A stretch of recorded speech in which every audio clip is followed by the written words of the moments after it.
Hi everybody, it's Shannon and this is Shannon On Demand, where we show you how to take demand of your business and take demand of your life. Okay, 501c3 nonprofit organizations. Let's get into it, okay? All right, when you become a 501c3 nonprofit, you are tax exempt. What that means is that you are not paying federal income taxes on any income the organization brings in, right? However, there are informational reports that you still have to file with the IRS. Those are 990s, okay? Now, you want a grant, you want contributions and donations and all of that other good stuff, right? What happens when you're in the middle of trying to get a grant written? I mean, go through the process of preparing the proposal only to find out you have been revoked. And what revocation means is that you are no longer recognized by the IRS as a 501c3 tax exempt organization. So therefore, you no longer qualify for grant funding. We don't want that to happen, okay? You must remember that once you become a 501c3 tax exempt organization, what that means is that you're not paying taxes, right? So you don't have to file income taxes like you would on your personal tax returns, right? But you still have to file informational reports. And those informational reports to the IRS are your 990s. Now, if you don't file it this year, you don't file it that year, they're not going to really bother you too much. Although they're going to send you out a reminder that says, hey, you didn't file your 990. But if you miss 3 consecutive years, if you miss 3 years in a row, you're going to get that status revoked.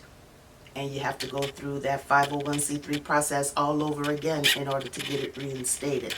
Now, if you've gone through the 501c3 process, you know that it's a process. Now, if you've gone through the process with me, we try to make it as seamless as possible. However, it's still a process.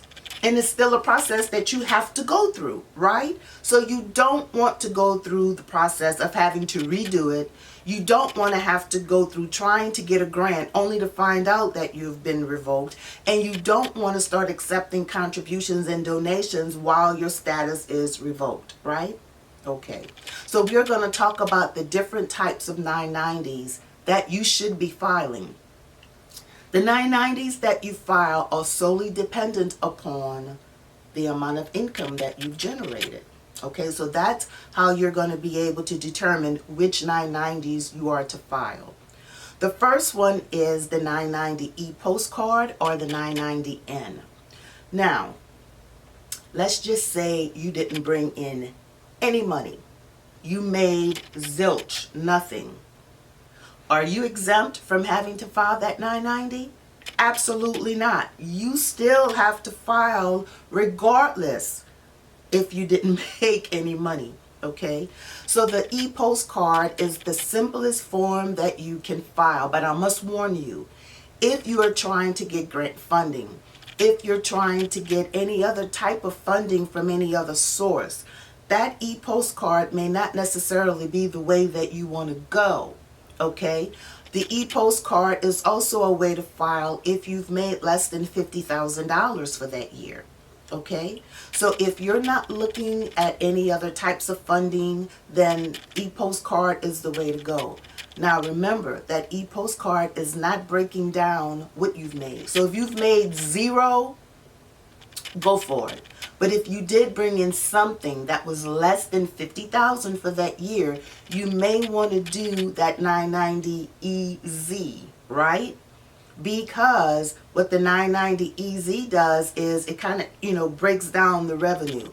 Like I said, when you're trying to get grant funding, they want to see those 990s. And unfortunately, the EPostcard doesn't break it down. Now, does it satisfy the IRS requirement? Yes, it does. Is that probably all you're going to need to file? Yes, it is. However, if you are looking for grant funding or if there are, any other types of organizations that you may want, may need to collaborate with, then that might not be the route to go, because it's not itemizing anything. It's just basically asking you, are you still in business? Yes or no. Did you make $50,000? Yes or no. So just keep that in mind, okay?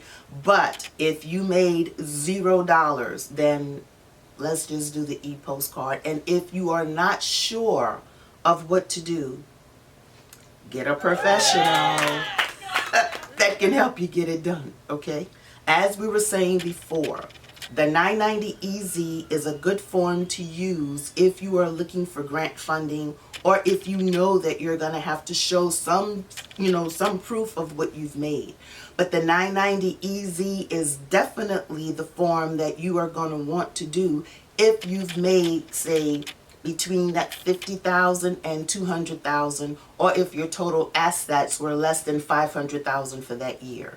So you have to file the 990 EZ if you're falling within those parameters, okay? If you are above that $200,000 threshold, then the regular long form 990 is what you're going to have to file. And again, if you are not sure how to file these forms, then definitely get a professional to help you with that, because we don't want to give misinformation to the IRS.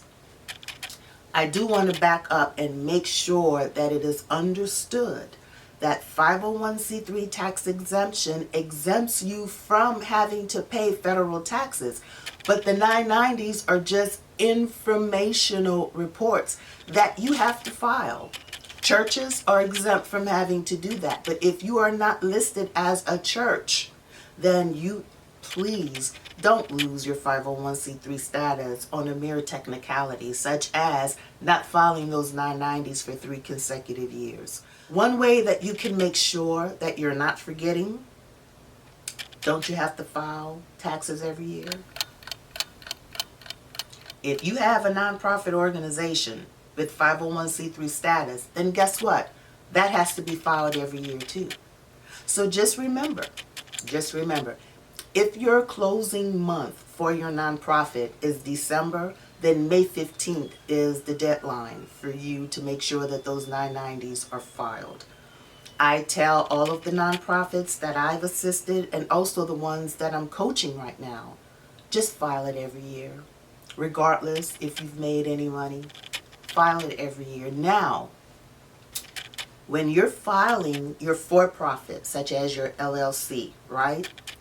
That overflows onto your 1040. So everything can be filed simultaneously together. It all flows as income ultimately onto your 1040s, right?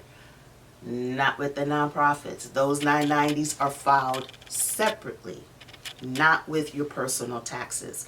The 990s, you're tax exempt. So you're not filing it with your regular taxes. Remember, the 990s, that's not you filing taxes on your nonprofit because you're tax exempt. That's just informational reporting that you're providing to the IRS just to kind of let them know what's going on with your nonprofits, okay? If you have any additional questions about anything, you can just email me at taxsolutions@barnesgroupent.com. I'll be happy to answer any questions that you may have. But it's a hard, long road to try to get back reinstated off of a mere technicality of not having filed those 990s for 3 consecutive years. And also, let me also state, even if you didn't make any money, even if you made zero, zilch, nada, or nothing, do you or do you not have to still file that 990?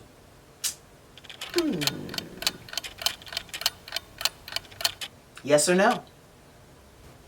Yes, you do. So remember that, okay? Regardless. No money, millions of dollars, $50 million, $15, whatever the case may be. Make sure that you're not forgetting to get those 990s filed at the end of the year, okay? Now, even more importantly, We want you to subscribe. If you haven't already subscribed, leave us a comment. You can ask us any questions. We also want you to hit that notification bell so that you can be notified whenever we upload new videos just for you. Oh, and look, also share it with somebody that may need the information, okay? Hey, thank you guys so much for watching.